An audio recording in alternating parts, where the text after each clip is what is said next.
9h, 11h, Europe 1 Culture Média. Philippe Vandel. Bonjour Marlène. Bonjour Philippe. Et bonjour Rémi Jacob. Bonjour Philippe et Marlène, bonjour à tous. Rémi, au sommaire de votre journal des médias. Laurent Ruquier devrait quitter France Télévisions. C'est la grosse surprise de cette fin de mercato. On vous expliquera tout. Également le magazine Gala qui a trouvé un repreneur et puis une célèbre émission de France 2 qui va s'arrêter. On vous dira laquelle. Mais d'abord, on commence par les audiences qu'ont regardé les Français hier soir. Et c'est France 3 qui arrive en tête avec Prière d'enquêter. 3,6 millions de téléspectateurs pour la série portée par Sabrina Ouazani, toujours très très puissante. Derrière, on retrouve TF1 avec The Voice Kids, 2,8 millions de téléspectateurs et 15,2% du public pour le lancement de cette 9e saison du Télécrochet. On vous en parlait hier ici même sur Europe 1. Et c'est faiblard, c'est le plus faible score historique pour un démarrage de The Voice Kids. Hier soir, quand même un gros show apprécié par les téléspectateurs qui ont pu découvrir dans le programme de nombreux talents, de véritables pépites même, et notamment le jeune Néo. Néo, il a 12 ans, il est autiste Asperger et sa voix, tout comme son histoire, ont beaucoup touché le jury. Pourquoi je ris? Pourquoi je pleure? Néo est la reprise de cette chanson iconique de Daniel Balavoine, SOS d'un terrien en détresse. Et ce faible démarrage en audience pour The Voice Kids. Enfin, France 2 clôture le podium avec le Big Show, un divertissement présenté par Jarry. 1,7 million de téléspectateurs au rendez-vous. C'est stable par rapport au précédent numéro diffusé en avril. Europe 1, le journal des médias. Laurent Ruquier devrait quitter France 2. Et c'est une petite bombe lâchée hier soir par nos confrères du Parisien. L'animateur ne devrait plus être à la rentrée sur les antennes de France Télévisions. France Télévisions où il a débuté sa carrière télé en 1992 en cause des relations tendues avec sa direction depuis quelques mois et notamment depuis l'arrêt l'année dernière de son talk show du samedi soir. Vous êtes en direct. Alors pour l'instant, l'information reste conditionnelle car il n'y a eu aucune confirmation officielle ni d'un côté ni de l'autre. Contacté hier soir par nos soins, France Télévisions n'a pas souhaité effectuer de commentaires. Sur Twitter, Laurent Ruquier a pour sa part indiqué que rien n'était fait. Le Parisien semble mieux informé que moi, écrit-il, à moins que France 2 ait décidé pour moi. Mais selon nos informations, le Parisien a bel et bien raison. Laurent Ruquier devrait quitter la chaîne. Des négociations auraient même été entamées avec TF1. On en saura plus dans les prochains jours et ça sera sans nul doute, Marlène, Philippe, le feuilleton de cette fin de mercato.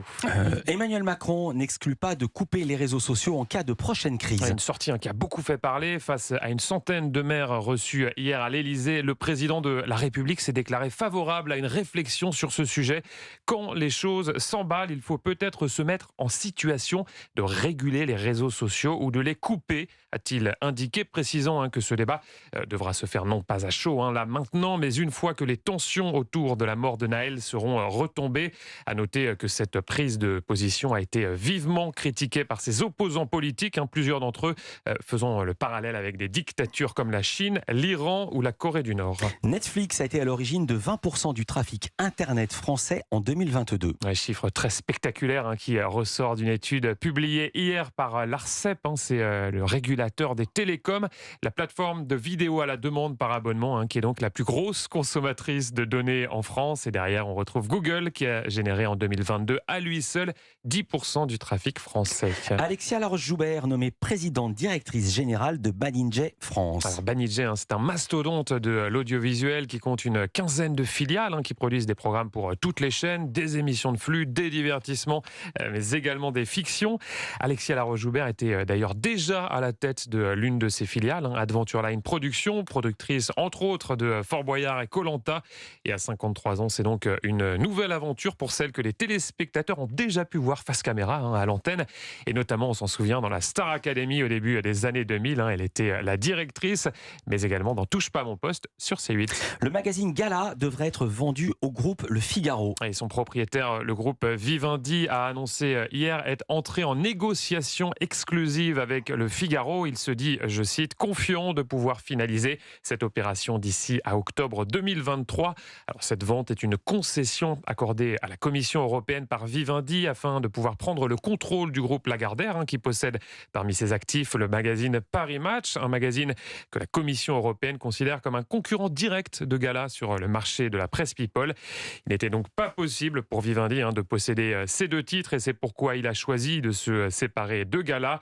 Fondé en 1993, Gala s'est vendu l'an passé en moyenne chaque semaine à 128 000 exemplaires. Et maintenant, la question qui se pose, c'est est-ce que Mathias Gürtler, le patron emblématique de Gala, celui qui l'a fait monter, va partir avec Gala ou va rester chez Prisma Media?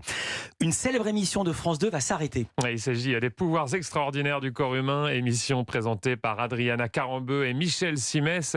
Et c'est ce dernier qu'il a annoncé lui-même à nos confrères de Télé Loisirs. En 11 ans d'émission, on a fait le tour de tous les pouvoirs du corps humain, indique-t-il. Je pense que c'est le moment de s'arrêter. Il reste toutefois encore 3 épisodes inédits qui seront diffusés tout au long de l'été. Le premier, ça sera demain soir et il sera consacré au microbiote. Et je souris parce qu'on recevait Michel Simès lundi, donc avant-hier. Et je comprends maintenant pourquoi, alors que d'habitude, on reçoit les gens le jour de la diffusion de l'émission. Son seul jour de libre était lundi. C'était lundi, c'est qu'il avait une annonce à faire. Catherine Matoche revient sur ses adieux au 19-20 de France 3. Oui, des adieux coupés en direct alors qu'elle n'avait pas terminé son discours. C'était dimanche soir, vous vous en souvenez, on vous en a parlé lundi ici même sur Europe 1. Et pour les autres qui n'étaient pas à l'écoute, petite séance de rattrapage. Et ce n'est pas fini car j'aborde de nouvelles aventures. Il y a tant à faire à la lumière comme à l'ombre de la télévision.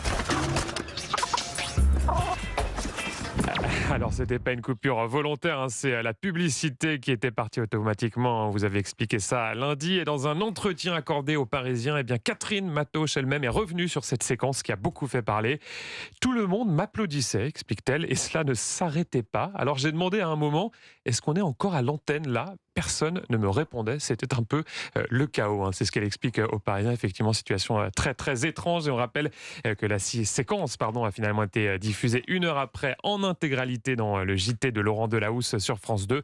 Un geste jugé, je cite, élégant par Catherine Matoche. On est encore à l'antenne là. Oui, je crois. Je regarde, le bouton est rouge. Dans cette interview, Catherine Matoche évoque également son avenir au sein de France Télévisions. Et à 63 ans, elle ne compte pas partir tout de suite à la retraite. Elle explique qu'elle est toujours en contrat avec le groupe public. J'ai encore de l'appétit pour l'humain, indique-t-elle.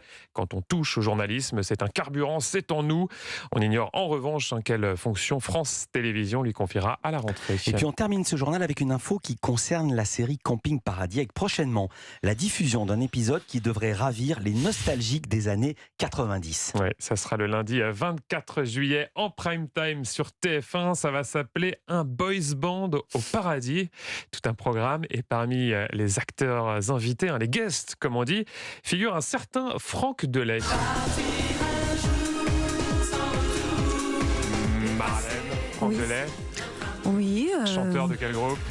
Je ne sais pas. C'est sur votre feuille. Non, je ne sais pas.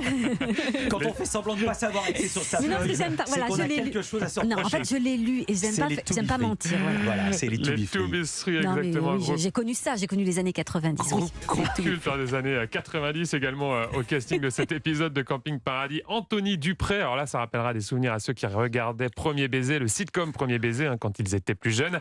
Et ils joueront les membres d'un boys band des années 90, baptisé les First Kiss. En anglais, ça veut dire Premier baiser. Voilà, petite référence. Vous l'avez, un groupe qui va se reformer le temps d'un été dans le fameux camping tenu par Laurent Ournac. Et ça sera donc à retrouver le 24 juillet. Ça sera en prime time sur TF1. Merci beaucoup Rémi Jacob. À demain pour un nouveau journal des médias. À demain.